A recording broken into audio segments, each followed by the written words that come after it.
Before I start removing things from the car, I'm just going to quickly go over some tools and tips that will be useful to have and know about. I'd recommend having at least one, preferably two, flat-bladed screwdrivers, which are helpful for removing some of the clips. You'll also need a T20 Torx bit to remove 4 of the screws that hold the fascia on. And I'd recommend getting a couple of, or a pair of release keys. They're usually listed on eBay as stereo release or removal keys or tool. And they make it a lot easier to remove this. I think you can also do it probably with either some metal bar or perhaps even some very thin screwdrivers, but it's a lot easier using these because these are specifically designed for the task. So in order to release the head unit, you put these keys into the holes, one either side, and when you push this key in, you should be able to feel it go past this first notch. It'll click. You don't really want to go any further than that if you can avoid it, because then this barbed bit on here, when you pull this, latches onto that, and that gives you some purchase to pull the unit forward when you're trying to extract it from the car. One thing that's worth doing when you get these is to check that they're actually the right shape. As you'll see, this one's quite splayed out, whereas this one, these two pieces are parallel to each other. What you need to do is bend it such that these corners here align with the holes, and that the prongs on the end also align with the holes. If you achieve that, then these will be in parallel, and then that will slide in nicely then. If you've got one like this that's bent, then when you try and put it in, obviously you can see that's way above that hole there, and you've got to sort of squeeze it in, and you're more likely to scratch the front up by doing that. Also, if you use this while it's splayed out, it's going to be more difficult for this barb to catch on these bits here, so when you pull on this, it's more likely to come out without pulling the unit with it. This is also a reason to avoid using a screwdriver or just a thin piece of metal in the holes, because not only have you got to somehow pull all 4 in together to release all 4 of these clips at once, but you also won't have this barbed bit on the end of this removal tool to actually catch on here and give you something to pull this unit forward with. You probably have to grab the volume knob or something. I think this is why you see these on eBay with the edges chewed up, because I think people basically crowbar them out with a screwdriver.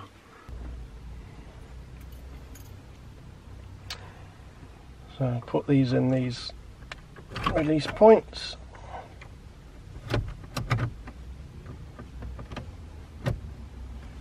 Then pull either one, the left one to the left, the right one to the right. Try and get some grip. There we go. That's pulling that forward. It's a snug fit.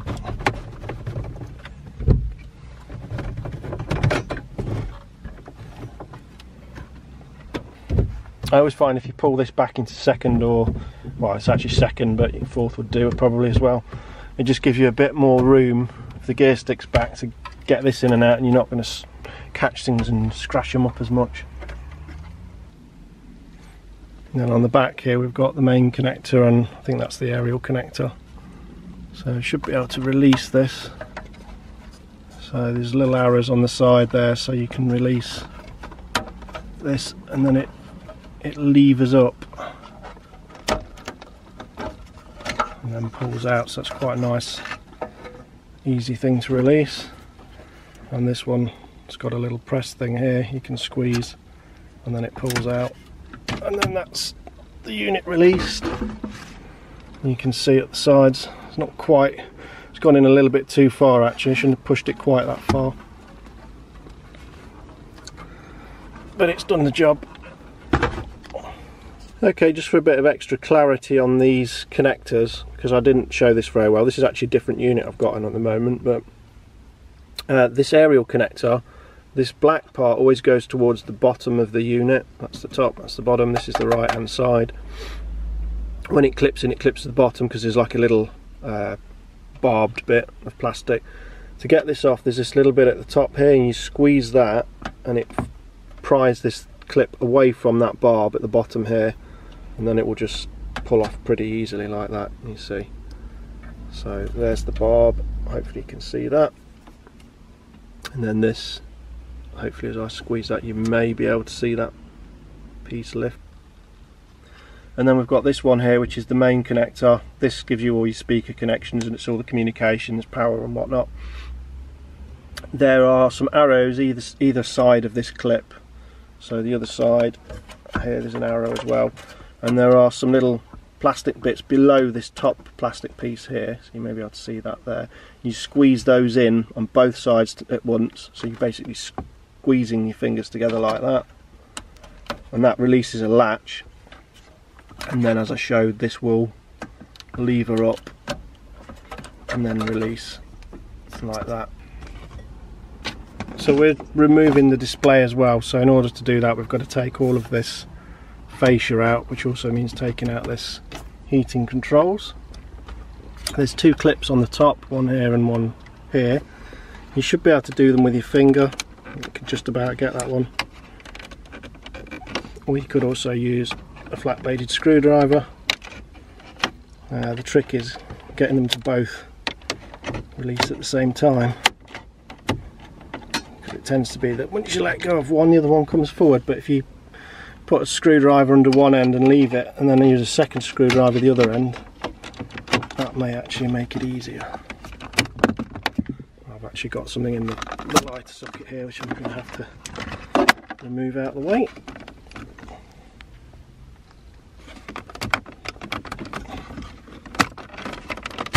Should release, which it has. So on the back of this heating unit we've got two more connectors to release. There's two clips on this one at either end. So if you just push those in, that will release, and then if you just pull on the wires, it should, well, not the wires, the plug if you can, but it's a bit awkward. If you squeeze them in and waggle it, it'll come out a bit easier. And then for the second one, there's a little press bit on the top here. So if you press that in, you should then be able to lever this black bit up, and then that actually is a release lever, so if you pull that all the way over, then that will just come out then and release the heating control.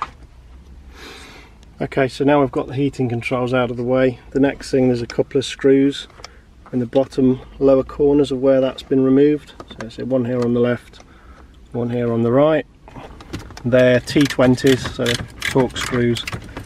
So I'll just take those out.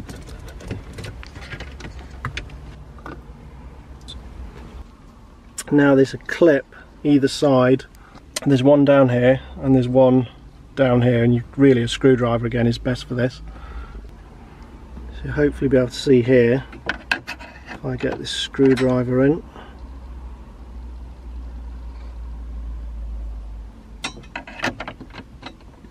And then lever to the left, you'll see there's a bit there to release. So, and there's one the other side. This side seems slightly different, so I'm going to try and wedge one screwdriver in.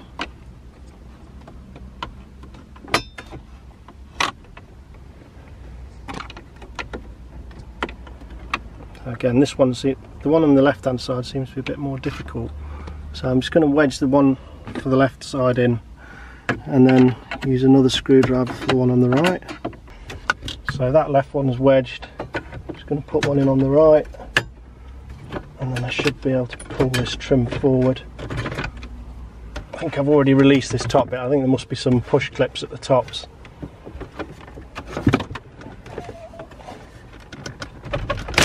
There we go. So that's released that section of the fascia, and then we've got another cable at the top here. This is for the door locking and hazard controls and whatnot. Just unlock the doors actually first before do anything. That's a little awkward with the camera, but this is round the back. So there's a little bit on the top here again. You need to press down in front of that grey bit, and then that grey bit will pull forward and then lever over and then release. Same as the others, just on a smaller scale. So that's the whole centre console fascia removed. Now we need to get the screen out, and again we've got some T20 torques, one under the lower left, one under the lower right. So the screws have been removed either side. Now to remove this, you don't just pull it forward, which is what I was trying to do.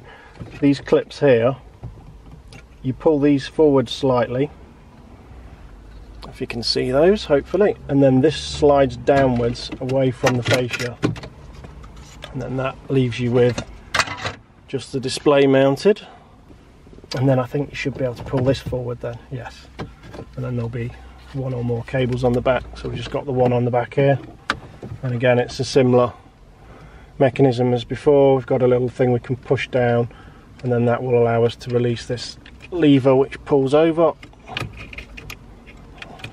and then that will allow the cable to release, and our display is now free. So I've just replaced the screen with the new paired head and screen that I've purchased off another eBay seller. I know this works already because I've already tried it, but all I'm doing to test it is just plugging the cable for the display in, plugging the main cable to the stereo system in, and the aerial, which I will have already hopefully shown how to do, or if not I'll show it in a minute. So to reconnect this, as I say, with the aerial connector you need this black part towards what would be the bottom of the unit here, so this way, so the lead's basically coming off towards the centre of the unit, and you literally just put it over the barrel and click it down, and that's it, it's locked in place. You can only really put it on one way, so for it, well, it certainly won't stay on if you do manage to get it on wrong. So that's that one. The main connector, you need to make sure this lever is in the upward position, and then basically push it in as far as it will go, and it will go almost flush, and then once it's in that position there, you just pull the lever down, and then that will lock it in the rest of the way, and you see that's gone in a little further now, and now that is completely flush along that edge there.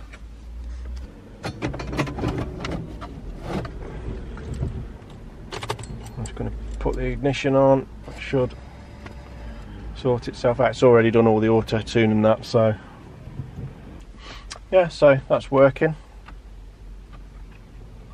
So I'm just going to switch that off and we'll get everything else back in again now. Okay, so we're going to get this back together now. I've got the correct front bezel for this, or front surround. They are actually different, the ones between this multi-line, 3-line, whatever it is, and the 2-line display. So to get this in, you have to get these tabs to go in here and then slide, so they go in like that, both sides, and then this will just slide forward and should click into place. There we go, so a nice click, and that's on there solid now, and then this can be pushed into here then. Obviously, got to remember to put the connector in first, and lock that in, make sure that that's pressed down so that this little tab here is up and it's latched in. It's just a matter of trying to push this in. Okay, we'll also have to admit to making a mistake here putting this back together. So you can lock these two, there's like two tabs here, they need to go into this bit here, either side. There's like a bit that then goes down the back, so if you put them into there and then slide this upwards, slide and lock into place. And it's the long Torx screws for this, so just get those in there. So the next thing to get in is not the stereo, because you won't be able to get it in, it's the surround. If you try and get the stereo in first, you'll have problems because these tabs will get in the way and prevent you pushing this over the stereo unit or the head unit.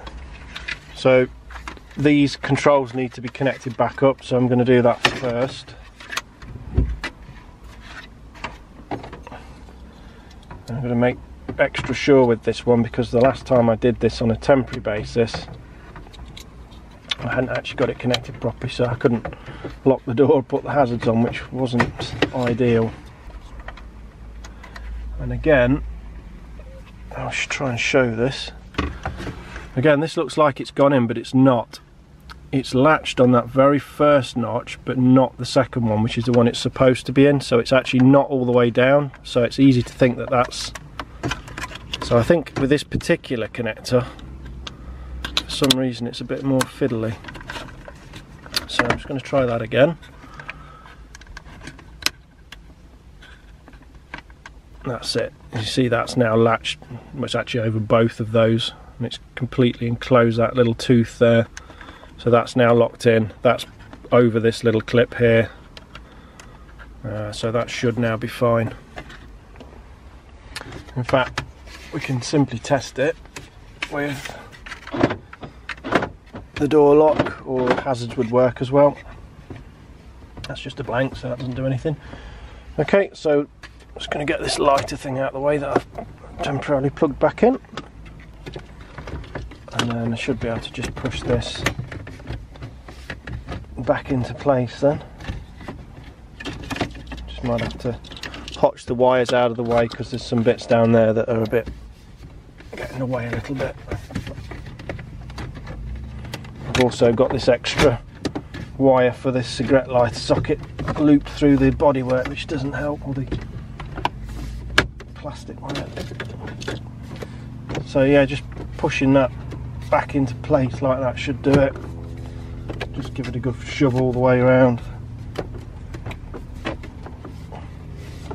The main clips are these two here that we had to release earlier.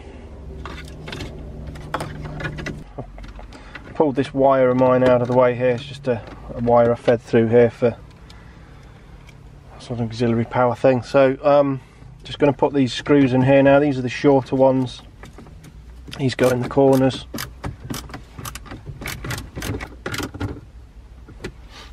Okay, so that's holding that in now solid, and we'll put the heating controls back in.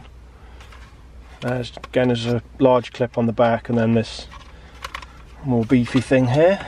So same thing, pull that latch over into the open position, push that in. It's best to not pull this lever over, it's just to push this in and let the lever go as far as it can itself, and then finish it off and make sure that clicks into place. That little tab there should be sticking up, or it should be at least level with the top of this black part of the lever. Then you know it's in properly. I'm going to shove this beefy connector in as well. That's a nice click on that. And then this should push in at the bottom here. So if we put it in at a bit of an angle, and then that will click into place. I can plug this back in now out of the way. I'm just going to try these work, make sure they're, so that's all good. I might as well do that now before I go any further. I always find if you pull this back into second, or, well, it's actually second, but fourth would do it probably as well. It just gives you a bit more room if the gear sticks back to get this in and out, and you're not going to catch things and scratch them up as much. Although this car's already scratched up to bits anyway. And then these plugs just go on the back. This thing always seems to manage to latch itself in the closed position when I want to put it in. There we go.